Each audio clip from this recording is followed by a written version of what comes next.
Welcome to the We Rock podcast. Here we are, episode 47. 47 is a good number. I like it. No, it's 27. Where did I get the 47 from? Something's coming up. There's something important coming around. Maybe, I think. I don't know. How are all you garbage individuals out there? Just doing your thing? Just being garbage, It's the way it goes now. That's what I understand. But it's been a progression because at first we were bitter clingers. Then we became deplorables. Now we're garbage. Well, at some point in time there, we were Nazis too, and I didn't understand how garbage was worse than Nazi. But that's to each their own. So are we Nazi garbage? It seems like those two would counteract each other, though, right? And you would be. Are they not? I mean, like if you're garbage of something good, then you're waste. But if you're garbage of something bad, then are you good? I don't know. Whatever. Yeah, it's all stupid. We may be reading a little too deep into it. Hey, but just know that that's not what he actually said. Well, look, we know, and we'll get into this in a bit, that how you spell something out in our industry is important. Is there an apostrophe or not? That's why we have people sign layouts so that we can prove whether or not there was apostrophe there in the first place. That's correct. Yep. And maybe if the president of the United States would just carry the plod card in his front pocket. The plod card, then we would know. It would actually, because plod would tell us if it was an apostrophe or not. That's right. Ooh, no, that's what I need to do is just go back and play the video and let my plod listen to it and see how it transcribes it. No, we used ours a couple of weeks ago. It was really great because I had a walkthrough. I had a 30-minute walkthrough on the park on stuff that needed to be done. And I tested it. And of course, I didn't tell them I was doing it because there was, I think the conversations would have been different. Of course, I'm not sharing those conversations. No. It was just for my own notes. But I was able to go back and relate all the information that was talked about there. So I've got all that key detail. It was, if you're not using the plod for those conversations this go back a couple of episodes. This would have been, I'm looking back, the AICA recap. That was October 7th. So it was the last one. And that was good. Go back and listen to that one. It may not be the sexiest one, but go back and listen to it. We talk about the little plod AI recording device that we all seem to jump on the bandwagon and buy. That was a great little device for being able to keep track of those conversations. And so we've used it a couple times. Oh yeah, no, I used it. I have a project that's going to the football stadium here that has to be done by next week, and they just signed off on the approval this morning. And so luckily we have everything here now, barring any sort of unforeseen things that may unburden what has been burdened or whatever.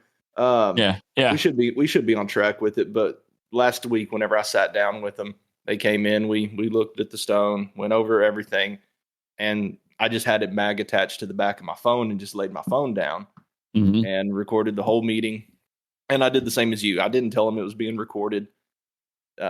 Because same as you, I'm not sharing it with anybody. I'm not trying to use it as a legal document or to defame anybody. I mean, of course, somebody's going to go, well, you still need to let somebody know, and that's fine. Look, whatever, you teach their own. But if I was going to use it in some kind of a legal proceeding or something like that, that's fine. This is strictly for my notes. It's so that I can go back and go, oh yeah, because one of the particular conversations I'll say that we used it for, that group kind of had said things in private that needs to remain private, and it can affect them if that information gets out. And so it's not getting out. I have no desire to do that because it doesn't affect me either way.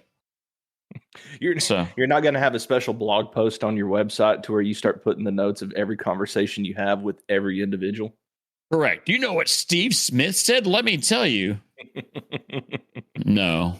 All of a sudden, No. the Watson Signs and Monuments webpage becomes like the gossip rag for College Station. It'll be it'll be just as bad as the local rants and raves pages. Yeah, exactly. Well, I mean, or your neighborhood Facebook group, I guess. God.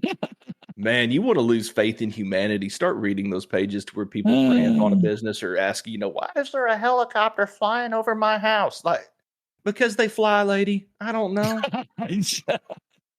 Chill. Yeah.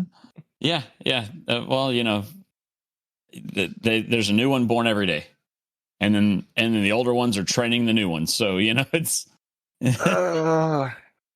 it's a generational problem that's never going to go away.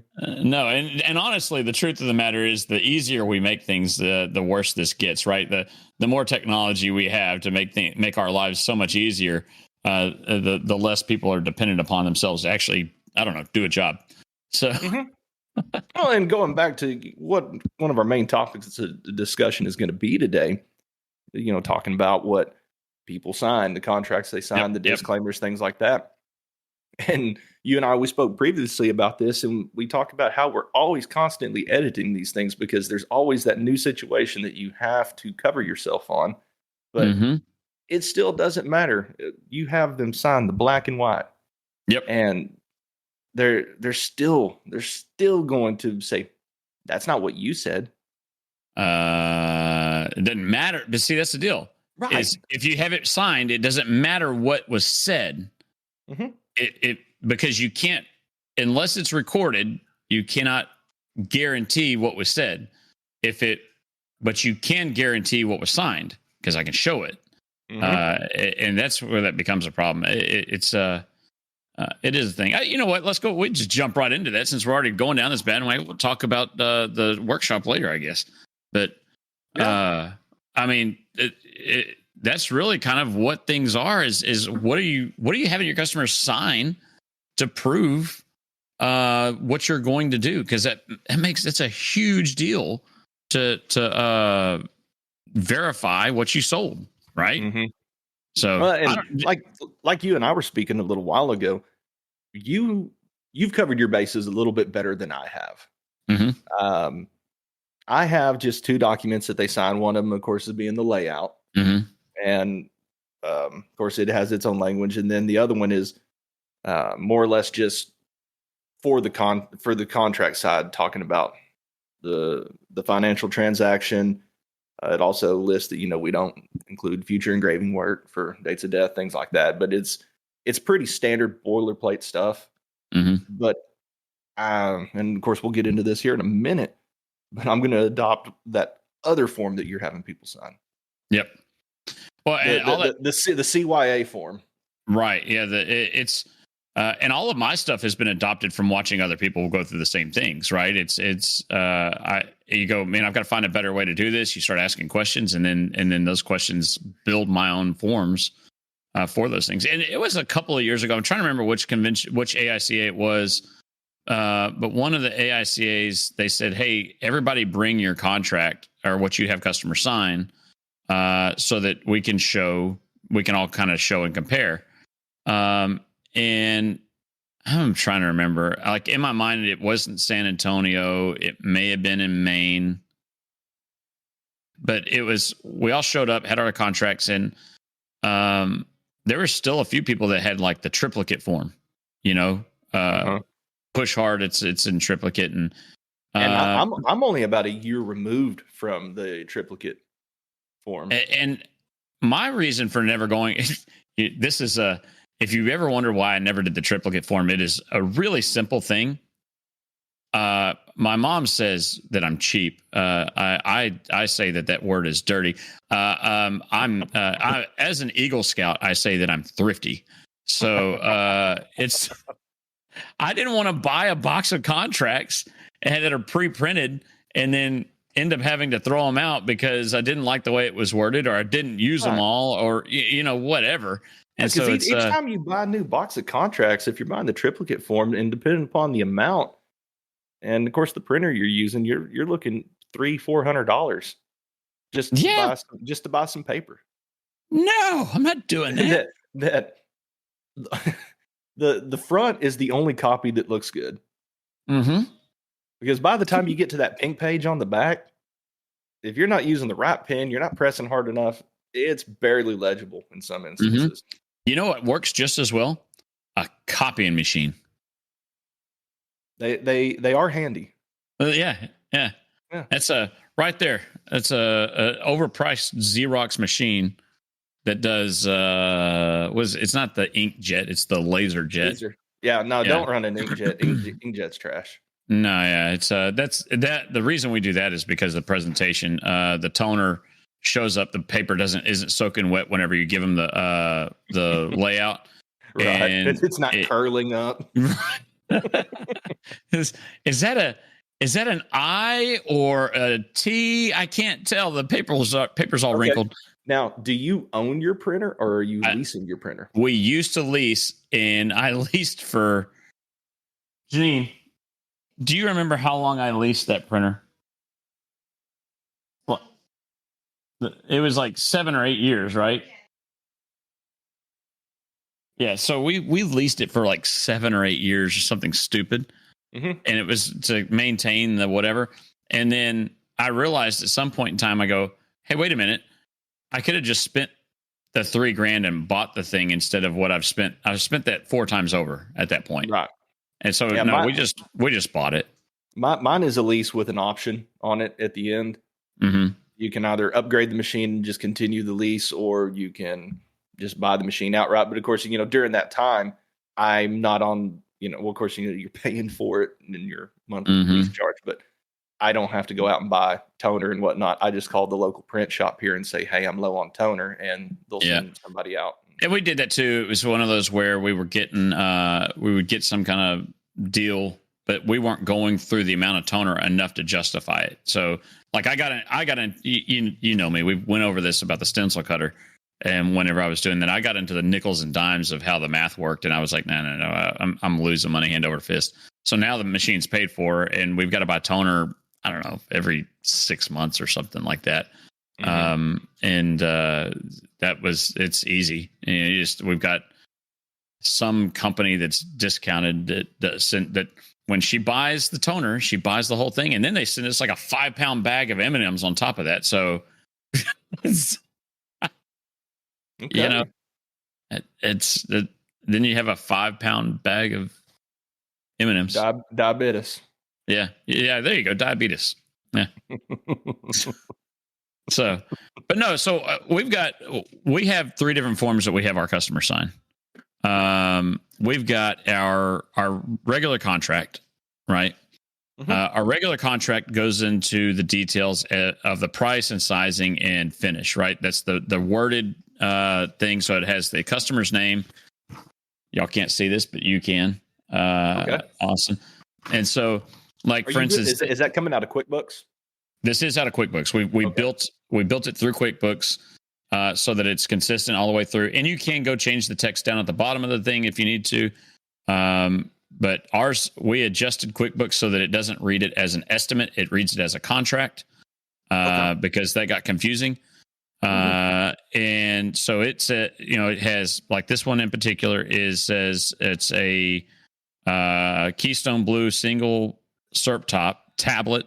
Is 220 by 06 by 20 polished 2 with a base. It's a 30 by 10 by 06 polished flat top BRP. And then it has the quantity and price and goes and adds the vase as a separate line item, a porcelain picture as a separate line item. There's actually 2 different size porcelain pictures on here. So they're 2 different line items. And then the engraving on the back. Okay. So it subtotals all that and shows you what the invoice price is. Mm-hmm. It has our contact's name on there, who we're doing the business with, as well as the cemetery name that's on there. So we know all of those details just right off of that. Hit the pause button real quick. Okay. Yeah, that to me is something important because it's something I run into. Mm-hmm. Same as on my contract. I do mine through Stone Spot is how mine come out. And section 1 of it is the purchaser. Mm-hmm. If anybody else calls questioning the status of that order, will you give information to anybody that is not the purchaser? if the purchaser has given us permission to do that up front. We don't ask, but if the purchaser has given us permission, we will. Because I've ran into a situation before that it was the individual that this woman was married to. The woman's the one that passed away, and he's the one that set up the order. Then his stepdaughters call, the daughters of the woman that had passed away, and they were absolutely furious that he was supposed to have nothing to do with this, even though I had no idea about them. I ended up losing the order. That they caused a big stir. He canceled the order, and it was all because I had spoken with them. He got mad about that. They were mad that I was speaking with him. It was a mess. But whenever somebody calls and they say, I'm this person's daughter. Well, honestly, I mean, think about it. If somebody calls, I mean, how many open contracts do you have at any given point in time? If I were to call you and say, hey, my name is Stephen Smith, and it's the name on the contract, are you going to know the difference? Right. So, because you have no way of verifying. No. Outside of the very limited instances in which a family has told me, if this individual calls, you are to tell them nothing. Correct. And we'll make a note on the Well, and even still for us, because legally you're not really supposed to give financial information, so we just kind of follow that same boat, right? And technically it's a purchase, which makes it a financial. Even that when is it going to be there is none of the next individual's business. So unless I have permission from them, the family. And now, look, this isn't so cut and dry. It kind of really depends upon the family and what we know, and we kind of make those predictions as they go. But I don't like giving that information out unless we know who we're talking to. Right. And it just create. We tell people, look, it's not you. It's everybody. We don't trust anybody, and so we're not trying to throw you under the bus. Just understand that this becomes a big issue. So, but yeah, ours goes on to have where we have our signature line.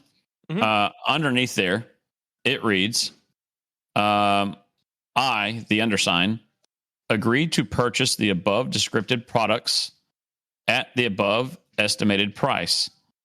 I understand that this is an estimate and values are subject to change due to unforeseen circumstances or customer changes.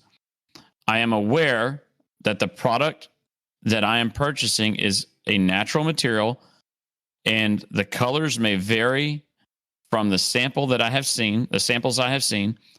I also understand that the product is handcrafted and sizes may vary within a reasonable tolerance and as the stone allows.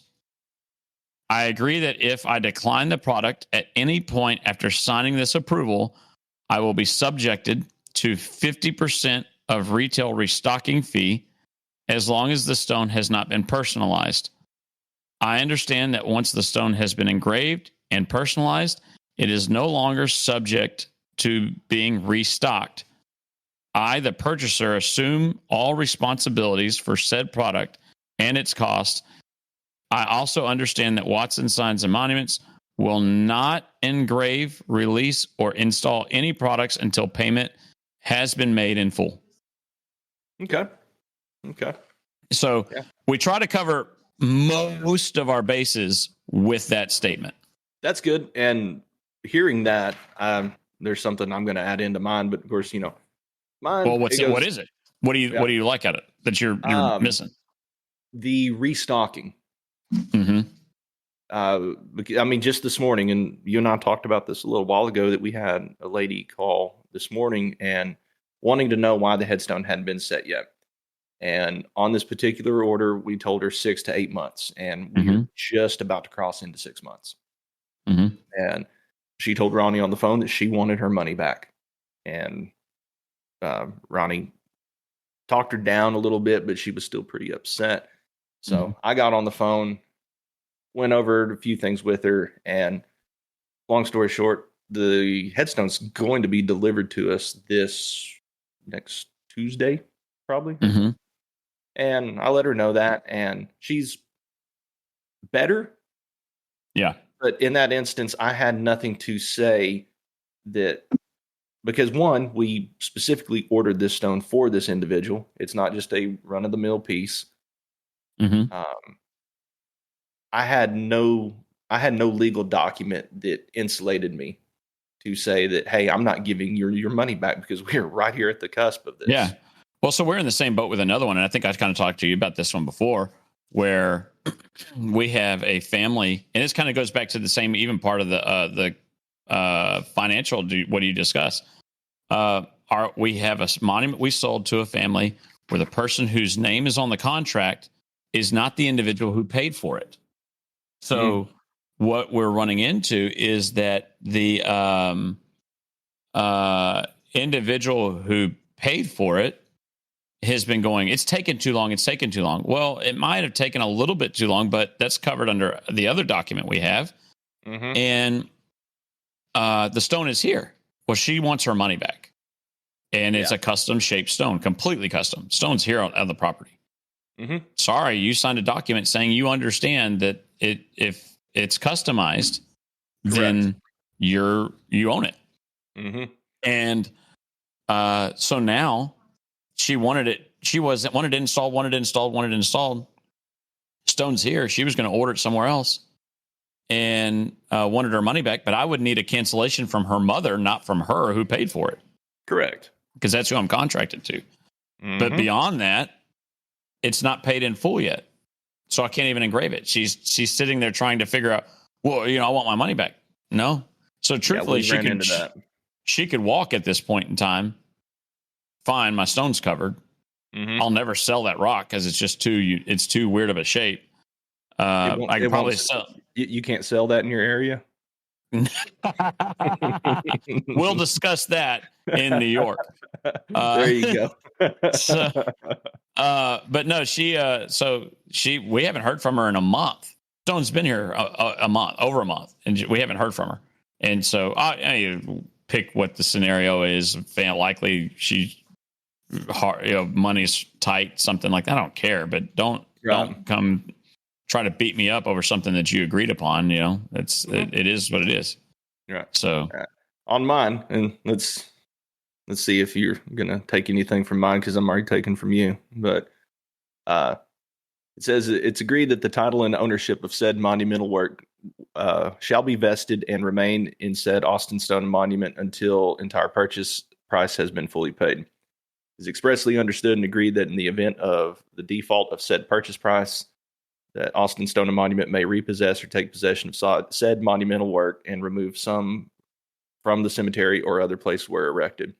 It's further understood and agreed that Austin Stone and Monument may retain any and all sums of money which have or may have been paid on this contract. And is expressly agreed. What? No.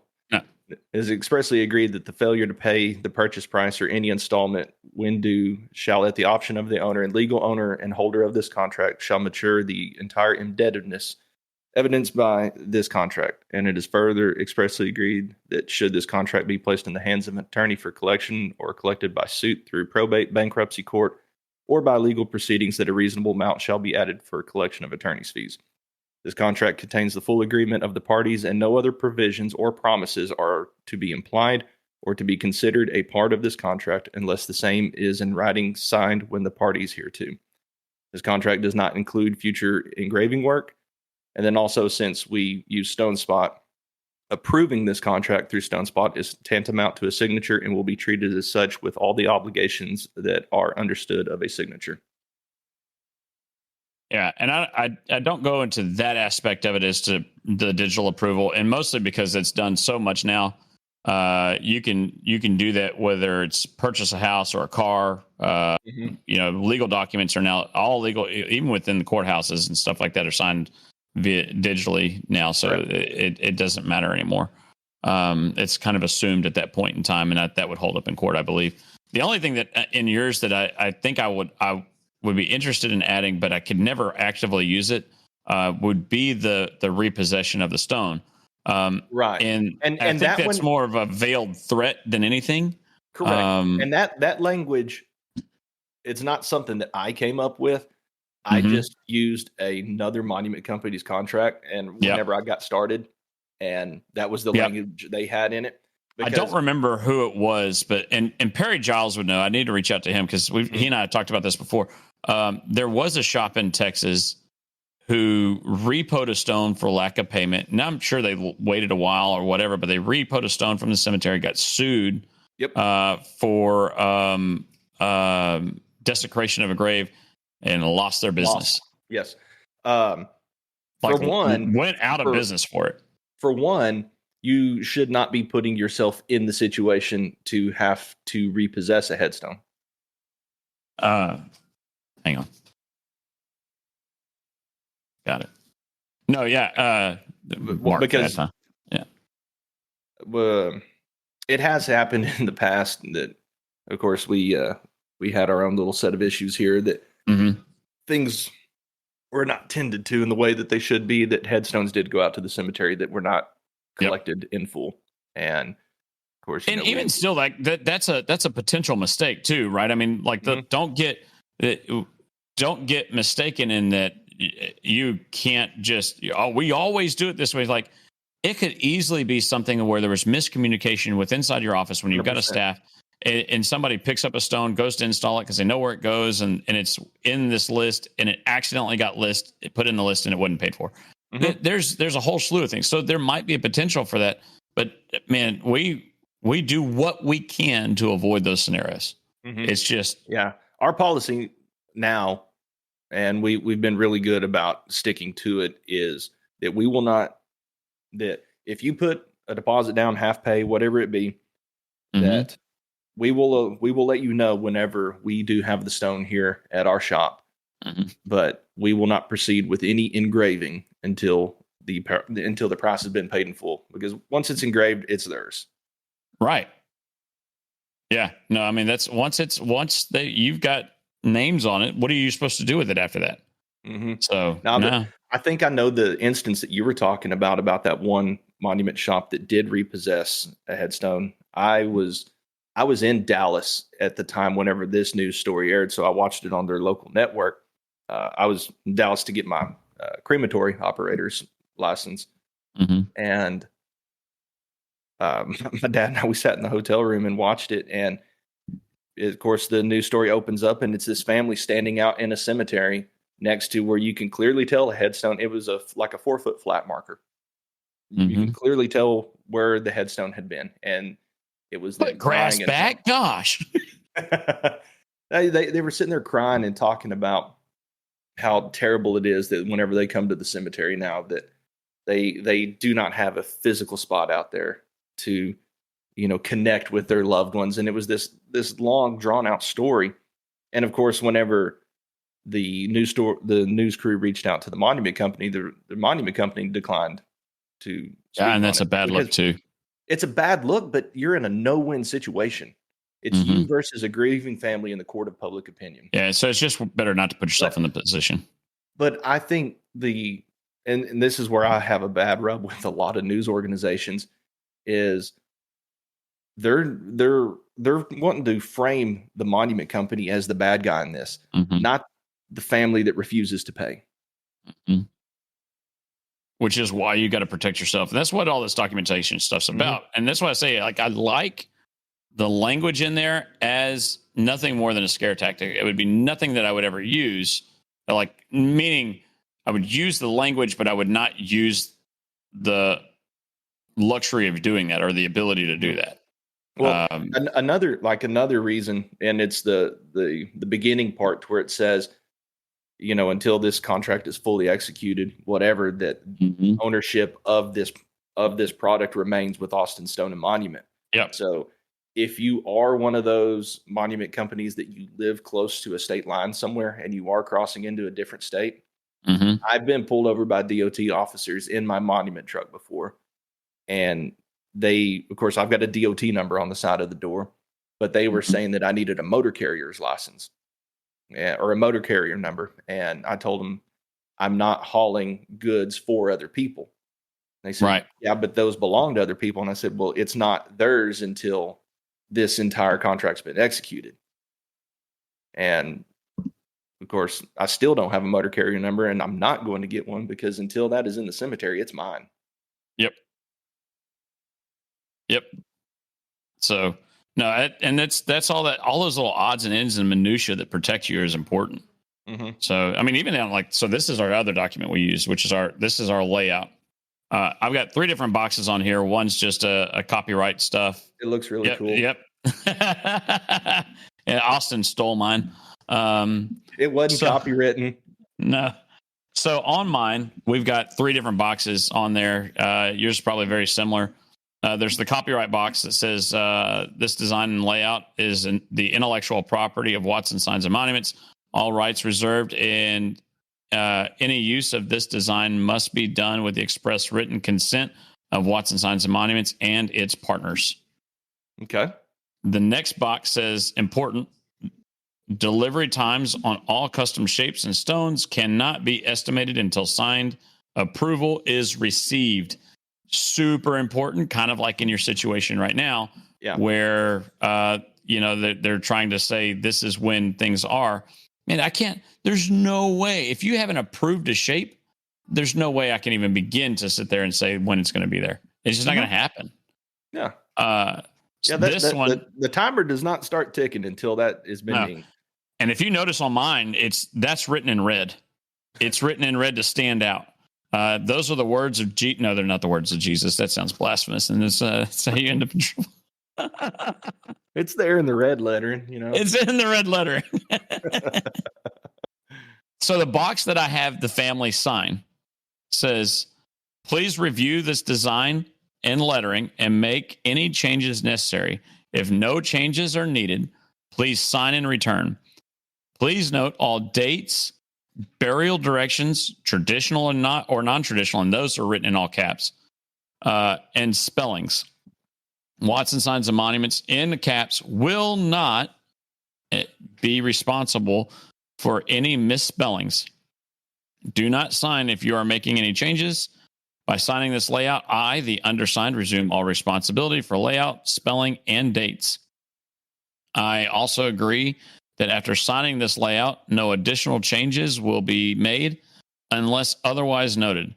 I further understand that this is a natural, handcrafted product, and some details may vary as stone allows. And if you catch it, some of that information was on the other document as well. So now we're hitting it again to make sure that you really understand what that is. Mm-hmm. Yeah, and mine, I don't have as much detail on mine, but right below the signature line, and this is a highlighted portion, it says the above sign states that all spelling, dates, and layout are correct. And then below that says the design is the property of Austin Stone and Monument, and duplication is prohibited without written permission.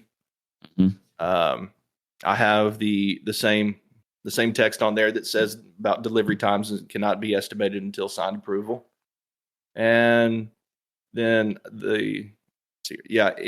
then there's another box that says any errors approved by the above signed are the responsibility of the above signed and assumes all responsibility for any correction. And then I have another box underneath with kind of your standard delivery times, for domestic import, things like that, broken down into months. And then we'll put a check mark or an X on that. So whenever they sign it, they're, they're going along with that. Well, and that's and we cover that on our next document for us. So we have 3 documents that we have everybody sign, which is, it gets a bit cumbersome. But I started realizing, and I started thinking, man, I don't want people to have to feel like they're like signing their life away on this thing. Yeah, you don't want it to feel like they're buying a car. The documentation that you have to sit there and sit in a financial office for half hour. But if you've bought a car, you sit down and realize, man, this is a 45-minute process, and there's like ad nauseum how many things you got to initial and sign, and there's 60 sheets of paper. Your house is worse, and you don't read any of that. So it's all those kind of things. And they had to sign. Let's be honest, they had to sign more at the funeral home, correct? Definitely so. So 3 sheets of paper, I think, is sufficient. We try to keep it down to that on purpose because we don't need to be ad nauseum with all that other stuff. Mm-hmm. So our last sheet we have kind of goes over the odds and ends questions that we all tend to fight, right? the disclaimer form, right? So we don't really even have any. We actually just call this like the initial sheet. We don't even have anything like a formal name for it. Mm-hmm. So on this, it has. But whenever you do get to this piece of paper, because I imagine this piece of paper is the last piece of paper that they sign, initial, whatever. Do you go line by line with them, or do you just hand it to them and say, blah, blah, blah, blah, sign, please? This particular one, we go line by line on purpose. Okay. And to the point where we know it well enough that we do it upside down, right? I mean, so if you can do the form upside down, then you've got it down pretty well, right? Right. So on there, we put on there listing the name on the monument so that it's very clear that we know who this is for. Okay. Right. I probably ought to put a contract number on there as well. I have not done that, but all these things again are subject to change at will as things go.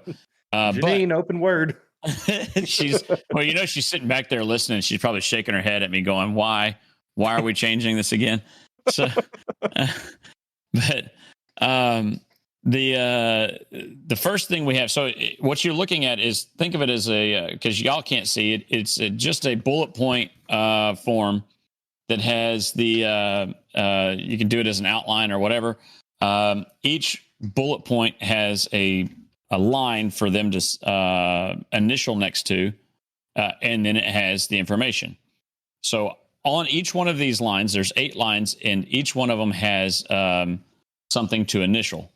And now I'm getting a note being, it is called the family checklist. I was brought a note by the famous Janine that says it's called the family. So apparently we do have a name for it. She could have just leaned in and said it. She could have leaned in and said it, but she didn't. She doesn't like being on our show. Terrible. It is the number 1 rated monument podcast in the world. Janine, it's the number 1 rated monument podcast in the world.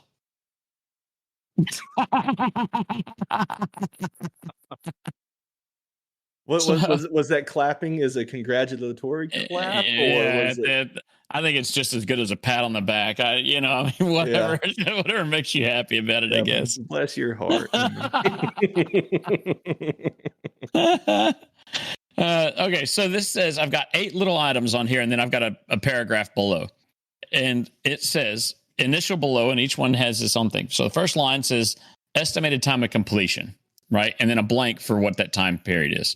Okay. And then in red letters following the blank, it says in all capitals, after down payment has been made. Right. Okay. We started the process now. Yep. I mean, we will not start counting our time until that down payment's been made. And we require the down payment to be 50%. If you want to make payments up to 50%, we will do so. Mm-hmm. However, we do not consider an order or a down payment made until we've collected 50%. Correct. Will not. The next line, and you have to do that just in case that family walks and you order that stone. At least you're not sitting with something you're in the red on. Right. The next line is, I understand that the monument must be paid for in full, and the final layout must be signed before the monument or niche door will be engraved. So it sounds like the niche door was something that you added in later on. It was something, yeah. I mean, you just gotta, because you've got to cover that. When's it going to be done? When are you going to make a payment? Mm-hmm. I mean, those niche doors, especially because and that's always a tough conversation to have with somebody, especially when they call and they're a little upset. Mm-hmm. And you have just have to be straightforward with them and say, hey, I need my money. This is a business. That's it. I have no recourse. I have zero recourse if they decide to just snuff me out on stuff. Right. And it's not trying to be unsympathetic, people. No. Yeah. But think of the interactions you have with any business you've ever done business with in your life. You don't have any of these unrealized expectations with them. No. you know that you pay them and then the work will be done. Well, I mean, you start going down the list. I can't leave HEB with my groceries without paying for them, right? A lot of people do.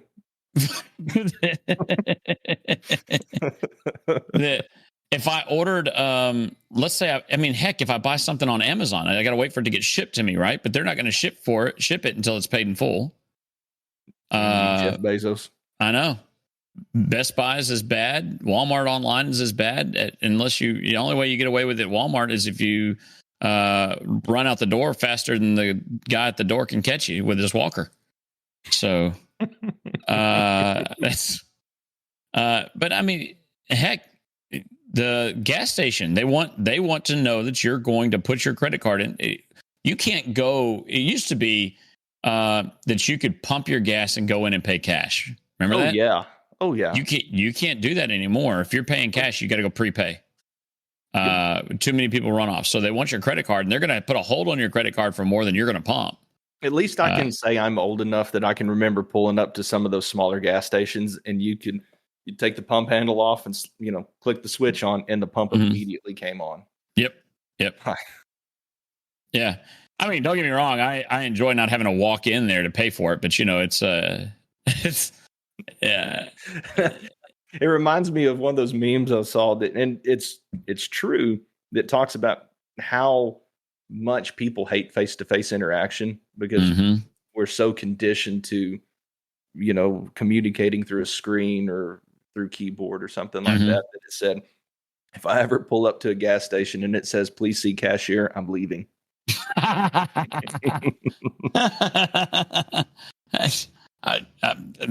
just as bad.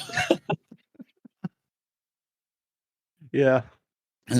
So it goes on. So line 3 says, I understand that all time frames may change due to weather, supply chain complication, and acts of God. Right.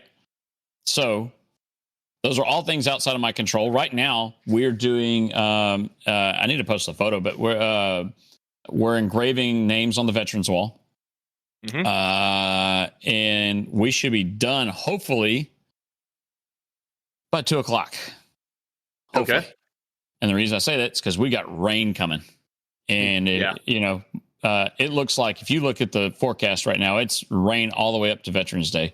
So we're going to be in the high and tide of it, and I'm just worried about trying to get this done because that would be rather embarrassing to not have all the names on the wall by then. So we're trying to knock it out as quick as we can. But same kind of thing. I can't control the weather. I can't control when my suppliers get me stuff because you don't know what the issue is. A couple of months ago, I had a truck that got here, but what if it didn't because of the hurricane that came through Louisiana, right? And you just start all of this stuff is a deal. And I can't. Acts of God is my COVID line. That's nothing I can control. So I'm and I don't know that I'm not calling Wuhan the God or anything, but you get the point. Just stuff out of my control is what that's for. So it really kind of look, if it's, you kind of have to decide. I decided a long time ago that we're going to be honest, and I want to run a business that's on the up and up. I don't want to cheat anybody. I don't want to lie to anybody. The joke I've said before is I'm not smart enough to lie because I can't keep up with it. It's just it's better just to be straightforward. But I've got to have this line on there to protect me in case somebody throws a fit. Right? 100%. Next line is, I acknowledge that the grave must be properly marked by the cemetery personnel. If the cemetery is not maintained by caregivers, the family must properly mark the grave with flags. So, because I'm not going to guess, right? And the deal is that we probably all do this, but do we make sure the family understands that this could be a holdup? Right now, I have a family that reached out, and we have a perpetual care cemetery that we asked October 16th to mark, 6 different graves for us to go start doing installs. And not a one of them has been marked. And how much is the permit there? $100. Oh, that's a cheap one. Yeah, it's a city cemetery, but still for $100 permit, right? And get moving. This cemetery, look, I'm not. This cemetery and the people that are there are actually really good folks. I'm not throwing anybody under the bus. I understand some of the complications, but the problem is, man, we're at 2.5 weeks, right? Mm-hmm. That's a bit much. And same for the perpetual care cemetery that I deal with here. My issue is not with the individuals that work in the cemetery. I get along with those guys. Great. Yeah, it's the office people that. Even in this particular scenario, the office people are good, but again, the limitations are I've got families burning down my neck going, why isn't it out there? And like, it's not on us. It is literally on this line right here where it's got to be marked by the cemetery. Does this cemetery sell headstones? No, they don't. Okay. Well, yeah, that's what it is this the one I deal with does. Yeah. This particular cemetery, what it is it's run by the Parks Department. And it is the time of year where they go put Christmas lights up in the park. Yep. All hands on deck for that. That's it. And I know what the problem is. And they're good folks. It's just, guys, I understand that y'all are doing that. It's going to take you 20 minutes to mark all of these and get this done. You're going to have to do it for a service in that time too. So if you're out there marking it for a service, go mark these and then go back to putting Christmas lights up. I don't care, but I've got to get these families taken care of. And that's part of that permit. So yes. I understand that due to this is where I get a lot of kickback, right? This is where people will throw a fit at me because they go, I don't understand why you're the, and this is monument related, right? Monument guy related. I don't understand why people have a hard time people being there because it's hard to schedule. So I understand that due to conflicts in scheduling and safety precautions, Watson cannot guarantee my presence at the time of the installation of the monument. To comply with OSHA insurance and OSHA regulations, I must stay back 250 feet from the work site. I haven't signed it. I want them to know. I don't want the fight. And if my guys don't feel comfortable with them being there, they ask them to step back and say, please, we can't. And they know, my guys know not to start if they're uncomfortable with those people being around. Mm-hmm. No, I'm definitely going to be implementing this. I set a headstone one time that the family wanted to schedule us to be there at a certain time so they could be there. I pull up to the cemetery and I bet there's 50 people standing around. And so much so that I had to pull up, park, and say, can y'all please move out of the way so I can get my truck next to the site?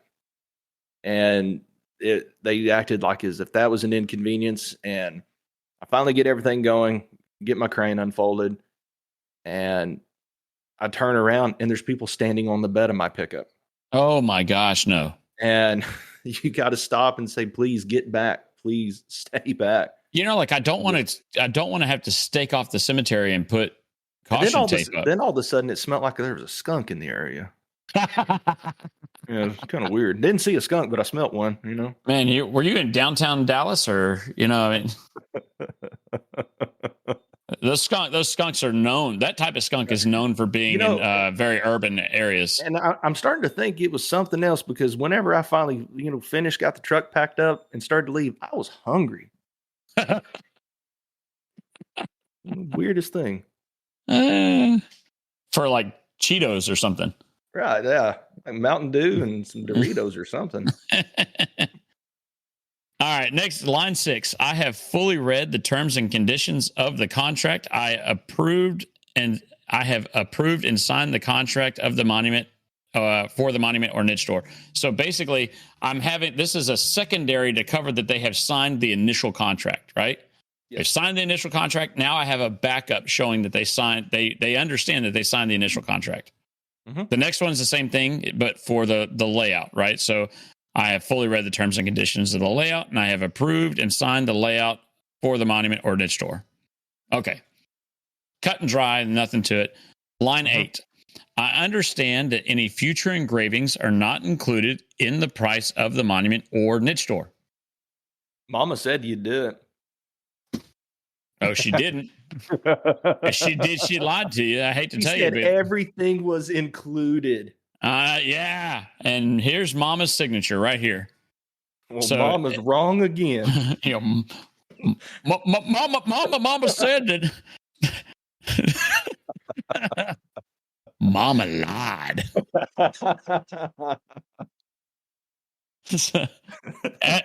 Below all that is my paragraph that reads, I understand that the product I am purchasing is a natural material and the colors may vary from the samples that I have seen. I also understand that the product is handcrafted and size may vary within a reasonable tolerance.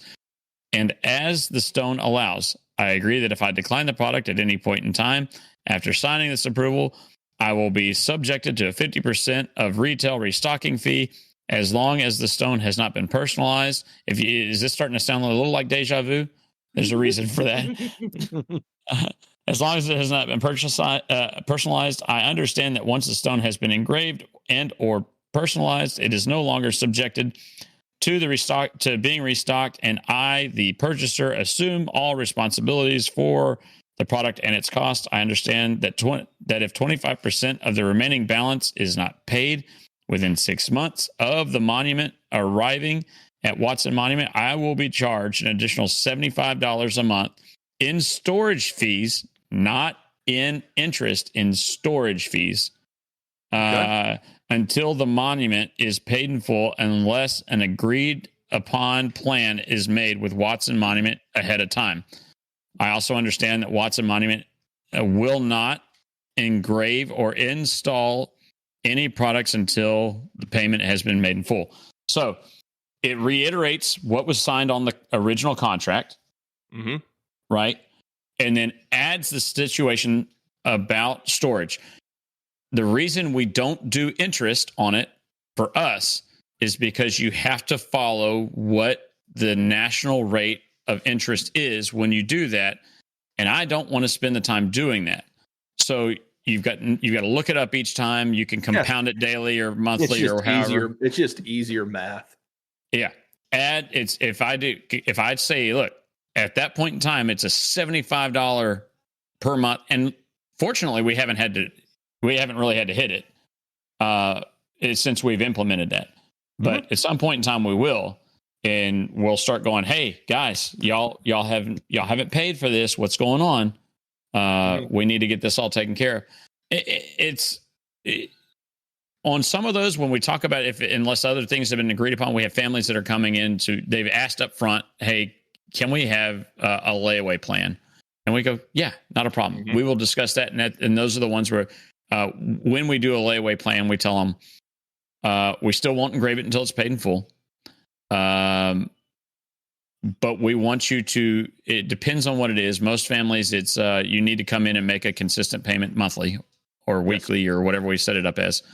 I've had some events where we knew somebody had fallen on really hard times.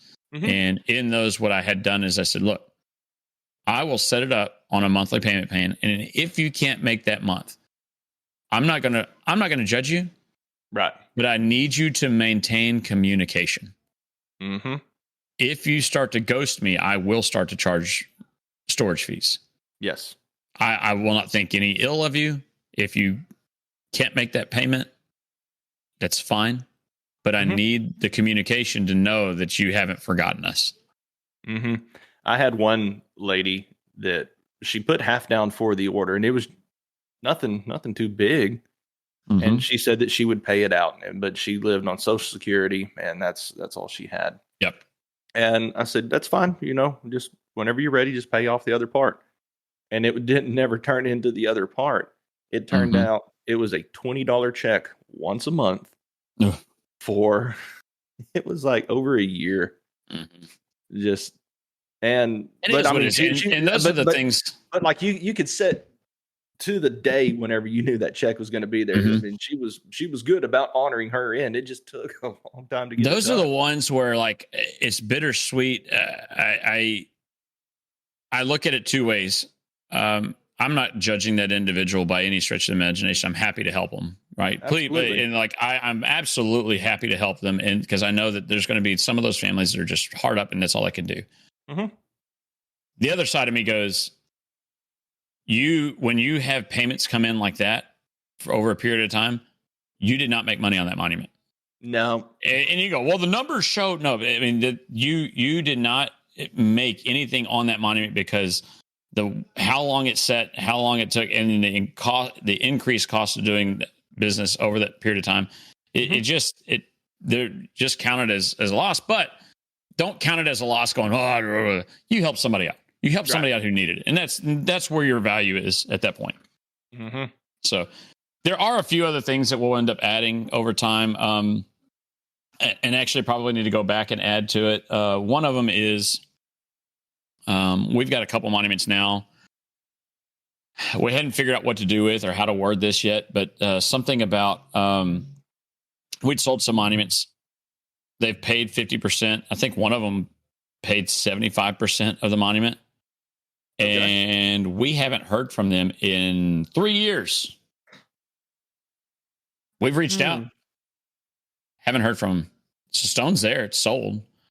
I have instructed my office that if somebody comes in at this point in time and decides they want to buy that stone can be sold, but we have to order a new one to come in. As soon as we do that, we'll use that one and then just order another one.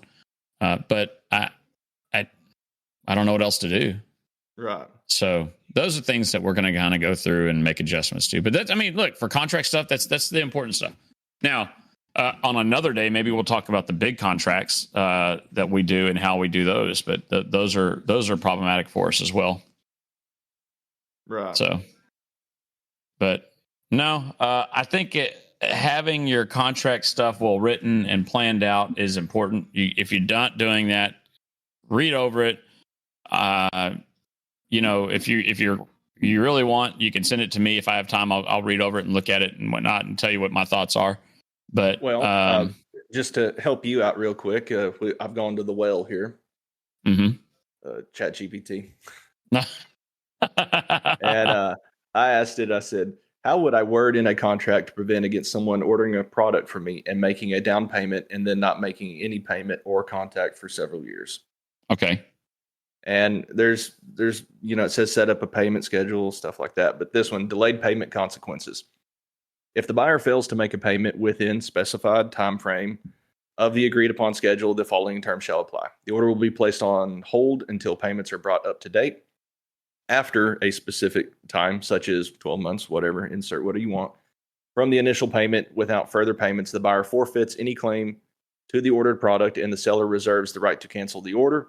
If canceled, all payments made will be returned by the seller as liquidated damages to cover the cost and expenses incurred. Yeah. And then reinstatement of order. Should the buyer wish to reinstate the order after cancellation, a new down payment and updated pricing may apply at the discretion of the seller. Yeah. Well, because that's the other thing too, is if they haven't, you can't, I don't think it's right for you if you haven't heard from them in 3 years to have to honor those numbers, because even if you have the rock, your labor cost has gone up. And that's a bigger problem. Right. So I don't know. But so, yeah, all this stuff's an ebb and flow. It's important to know. It's important to have. And, you got to protect yourself. Absolutely. So, but no, other than that, we had the workshop in Oklahoma. I think that went really well. Of course, I only saw 25% of it because I taught my little class. There was 3 other classes that went on, and my guys seemed to enjoy it. They seemed to have a good time and they got a lot out of it. Immediately we get back and my guys are like, what about this respirator? And I said, guys, if you want the respirator, go buy it. Yeah. You know? Now, it was a really good workshop. And again, thank you to the Andersons for absolutely opening doors. Great group of people. It was a fun time. It was a blast to be around everybody, see everybody. Yep. One of the guys that I got to see that I wish I'd had more time to spend with him. It seemed like all of that stuff was just so flash boom in and out. Was Roger Aholt was there, and man, Roger's such a good dude. I wish I had more time to talk to him. He's just one of the nicest guys there is, and but so Roger, if you listen, then it was good to see you. But I feel like I was in and out so fast in that thing because I had important things to do. We got in late because somebody who rode in my vehicle who will remain nameless from Needville, Texas, from Needville for their protection, showed up to my shop late. So we got up there late. And then I had to get back on the road to get back because I had very important things going on. Like I had to listen to a football game on the road. Right.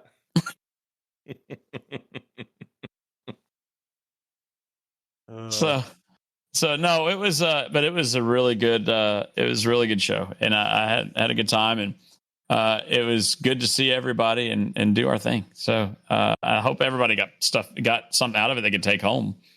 You know, it was funny because I was a little thrown for a loop with it when I knew that I was going to be doing the same thing over and over, but I did it once and then the groups changed. And then I had to realize, wait, I have to almost be verbatim on this and do it again 3 more times.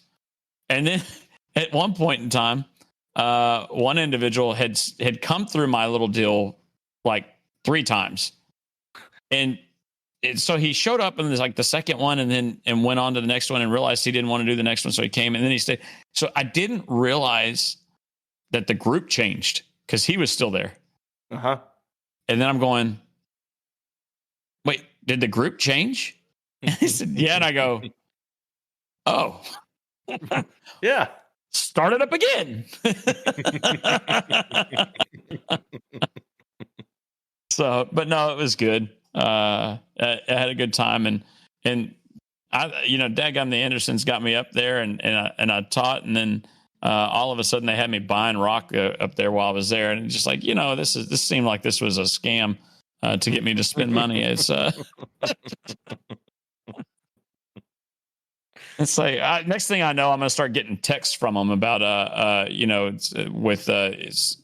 reply stop to unsubscribe or something like that, and who did you vote for, and oh yeah, shoot, I get probably about 15 a day now. Oh gosh, I've been telling them I voted for somebody else just for the heck of it. Oh my gosh, like they can see the voter rolls. Mm-hmm. They can see who has voted and who has not, which I have. And by the way, if you have not voted yet, go vote. Yep. This will be released before Election Day. Yeah. That's why we're doing this early. So that's why you hear people talking, because we decided just to get this out. So this is the Make Monuments Great Again podcast. So is that kind of like a little tongue in cheek who you may have voted for? No, because there's nothing tongue in cheek about voting for the future of our country. Right. You're one of the white dudes for Harris, aren't you?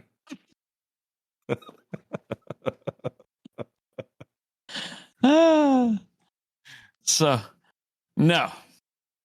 Actually, yesterday, you and I talked about this. Yesterday was Halloween, so we took the kids trick or treating around the neighborhood. I saw so many people dressed up in trash bags, and I had already thought about doing that. I laughed so hard. One of my neighbors says, "I thought you'd have been dressed up in a trash bag too." I said, "I'm wearing my Astros shirt." one of the best costumes I saw last night. Whenever we was walking around, it was a kid, obviously dressed up to look like Donald Trump, had the wig on, the suit with the red tie. And then 4 of his friends were following right with him or around him that were all wearing, black suits, black tie, sunglasses on. Secret Service detail. Did he have like a female in that group that just ducked out the wrong way?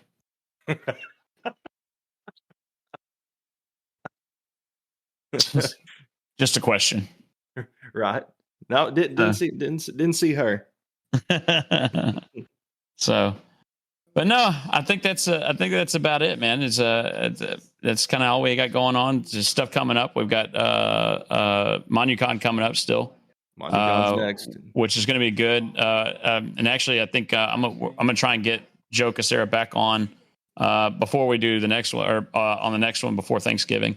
Talk about some of that. He's going to hand out Monubucks and talk about what's going on with that stuff. But man, this is going to be a good show.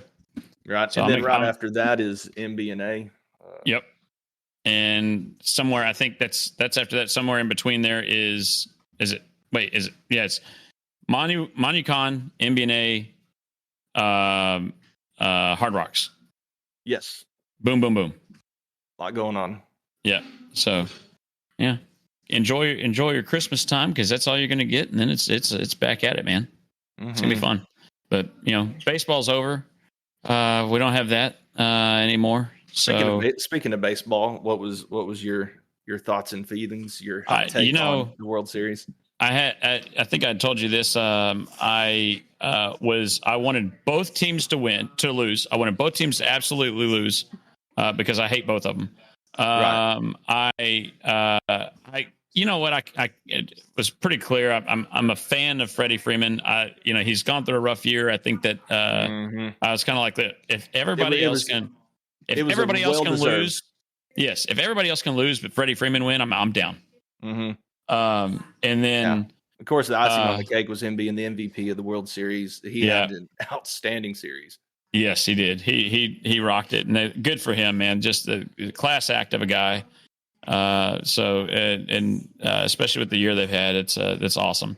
But then you go into it, and the moment in time they're in Yankee Stadium and Mookie Betts is dangling by his hand in right field, I'm like, nah, I guess I'm a Dodgers fan now. Right. And that hurts to say. No, that moment right there was one that I think changed a lot of people's opinion. That whether they had a bias or not, that moment, and then of course all the memes that follow are great. One of them says, how I look trying to, pull that item out of my dog's mouth that he just ate. Yeah. Another one was me trying to pry my phone away from my toddler's hand. Or don't act like Phillies fans are horrible when you do that stuff. Right. You don't have a leg to stand on. So. But as far as baseball goes, we're now entering what I consider to be a very exciting time for baseball, because now all the trades are starting to kick up, and you're going to see how teams are going to be structured. Yankees aren't doing it again next year. They're about to lose a lot. They're going to lose a lot of players. Astros look like they may pick up a bunch, so we'll see what happens. Yeah, if the Rangers can ink out a TV deal somewhere, that'll put them back in the running for some higher dollar candidates. The Astros organization did a really good deal early on with their contract stuff on that TV deal stuff. I think they're going to be set. So they planned well ahead. So it'll be good. Yeah, word on the teeter-totter is that the Rangers and the Mavericks are supposed to be going together on putting a streaming platform or something together. There you go. Yeah. It'll be Mark Cuban's. There you go. And in all honesty, they said that has been kind of one of the hangups of the deal, because obviously we know where Mark Cuban stands, and then Ray Davis, that owns the Rangers, is the exact polar opposite on the political spectrum. Wow. And so there's reported. Yeah, but I think Cuban's a minority owner, though. I don't think he has enough say, enough swing anymore. Yeah, he's still in control of basketball operations there. Yep. But like you said, he did sell off a good portion of it, and I think part of it is he's trying to set up to have, legalized sports betting come to Texas. And that's one of his reasons for kind of stepping to the side. Yeah. We'll see. Yeah. But all right. Well, on that note, I'm going to call it a day. Call it a day. Remember, go vote. Go vote. Go do your civic duty. Important. Very important. Please go vote. So, all right, man. Well, we'll catch you on the other side. Have a good one, man. All right.